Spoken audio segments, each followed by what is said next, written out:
Hello Mayam. Ngasi dia mu ka mubang challenge ne. Hadi ngasi di challenge soro sa ni chi ne bako. Ngasi ki bani challenge soro ni. Ado kyam hai kyam kyam tu na sa ba hai do yeng du ne ngasi di. Ado na Mayam wa si kuin ngang ore ke ngasi di ise se so nai ra nai la ba ne. Ado na ngasi di aina. Ado di hawa se Mayam. Sa ki so ngai le sa am lo re bako. Ngasi lai se ai gi side dish hai ba da. Side dish lai re. Ado ok ma hi Ada kasi ok thongba je loi lere ko dudi kana hira ke hoi ahu bugi desi hau biya de guys akon rese hira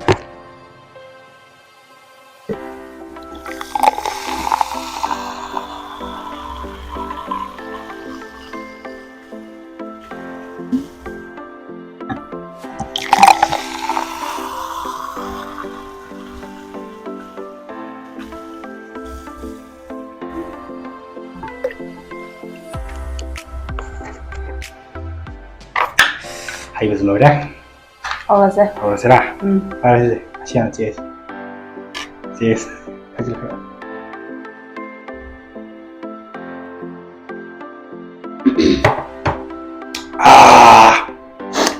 dah hol ke ko tu anak hol se ko kalau macam mana okay 3 sorry 3 2 1 go thì mau mua sao vậy cô nó sang thay cái ba mà này sao cái giảm cái tôi ngầm mùi tiêu anh ngầm được à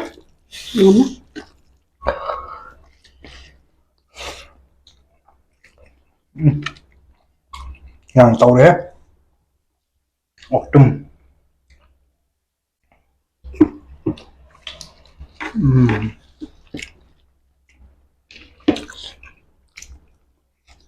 Hào cả.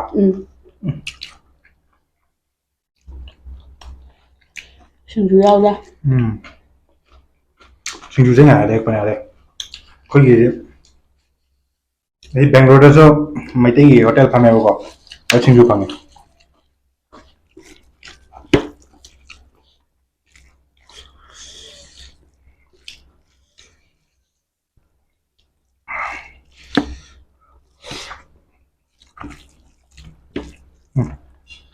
Dạng cái tàu đấy sản thằng cái bên gần đó Hả?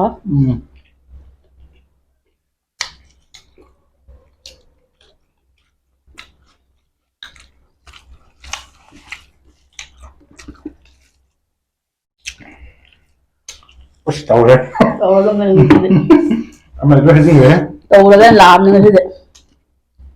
Ai chịu tàu đấy mà tàu tầm này cái gì vậy? Nó má thằng rồi sao tụi nó bao con? Anh cái nào đó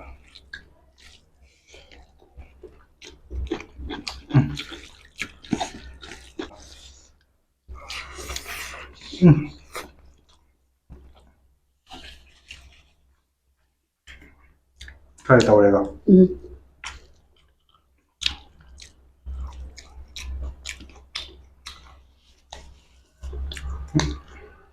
Di mana kita macam Singju di lem kita jadi cuma deko. Kalau asim plate awal asim tu lem ada begini pak. Saru gum lem eh.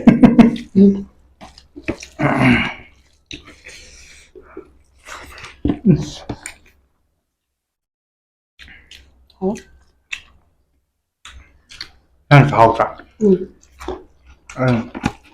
Masih di. Kau Meitei gi kayak kena tu. Morok tu.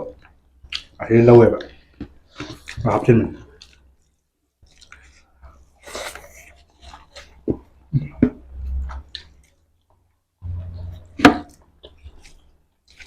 Dan saya mau ke. Làm cho nó. Đang làm thế. Phải làm trái vậy các bạn này. Sao xin mà đi qua rồi.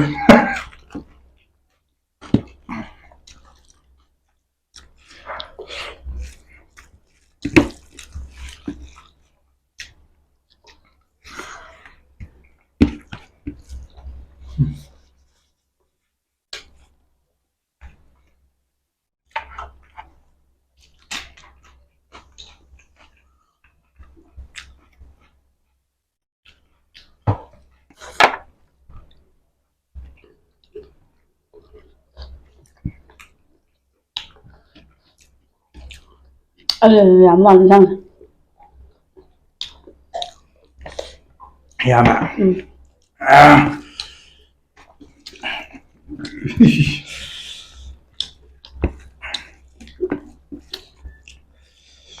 ꯆꯥꯛꯁꯦ ꯂꯣꯏꯔꯦ ꯉꯝꯗ꯭ꯔꯦ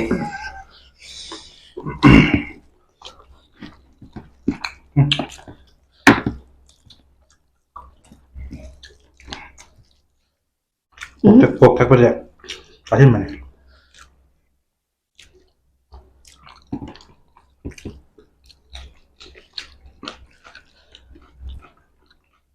ꯆꯪꯗꯕ ꯉꯝꯗ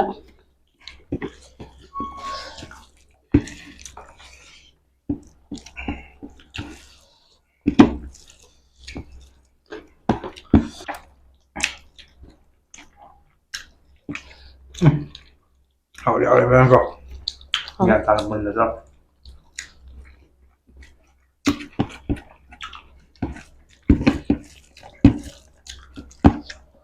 các thứ đâu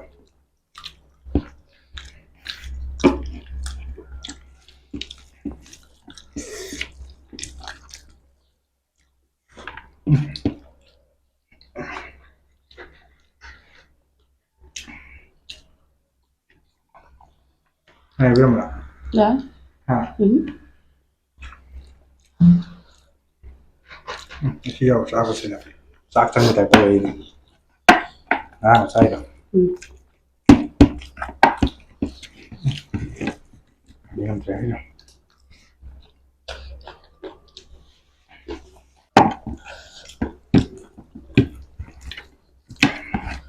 Asal nak anda sih he? Tahu gak? Tahu. Ya, nang mukbang jalan ham ya.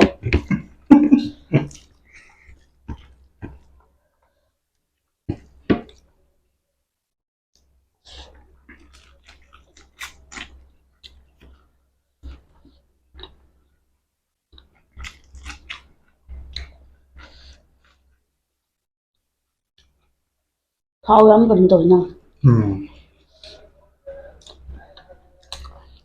Cái lâu này ạ nhanh rồi hai mà này rồi nó là tôi rồi em mà tung đi học gì vậy không ạ nó là tôi gì rồi cốt vào rồi nó là ma mình làm thế rồi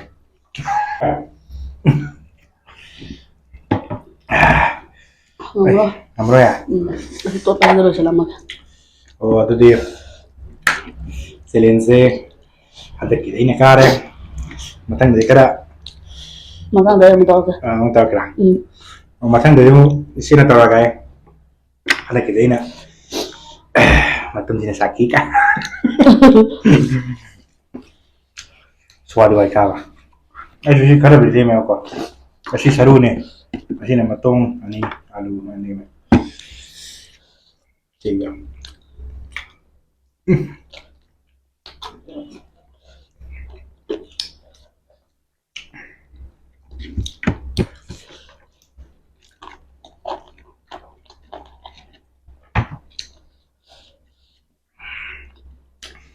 Anh ngắm ra các lạc con ra đấy. Mukbang ini mana cerita story ini? Masih boleh bukan? Aku nak soal boleh ni. Keji ni cari. Ini. Ada. Main video se. Mengarah ke di. Voice main ki. हम देखिए कि नंतर नीचे के कैसे. Kopi itu tanggoga. Like. Subscribe. Aduga kami nonton kita berapa?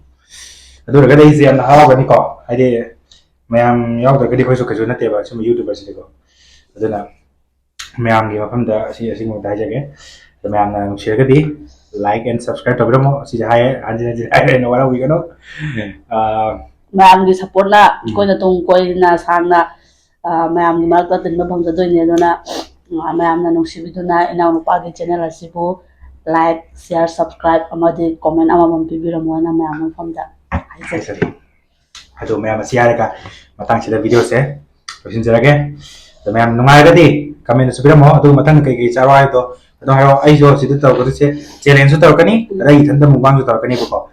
Aduh mayam ꯃꯈꯥ ꯀꯩꯀꯩ ꯆꯥꯕꯤꯌꯣꯅ ꯑꯗꯨ ꯃꯌꯥꯝꯅ ꯀꯃꯦꯟꯗ ꯍꯥꯏꯔꯛꯄꯗꯣ ꯄꯥꯅꯤꯄꯨꯔꯤ ꯆꯥꯔꯣꯅ ꯍꯥꯏꯕꯗꯣ ꯑꯗꯨ ꯑꯩ ꯁꯣꯏꯗꯅ ꯆꯥꯖꯔꯛꯀꯦ ꯍꯥꯏꯗꯤ ꯅꯣꯡꯃ ꯆꯥꯔꯛꯀꯦ ꯐꯔꯛ ꯇꯥ ꯇꯧꯕꯅꯦ ꯑꯗꯣ ꯅꯣꯡꯃ ꯁꯣꯏꯗꯅ ꯆꯥꯖꯔꯛꯀꯦ ꯑꯗꯣ ꯁꯤ ꯍꯥꯏꯔꯒ ꯃꯌꯥꯝ ꯃꯐꯝꯗꯒꯤ ꯕꯤꯗꯥꯏꯁꯦ ꯑꯗꯤ ꯏꯃꯥ ꯂꯩꯕꯥꯛꯅ ꯌꯥꯏꯐꯔꯦ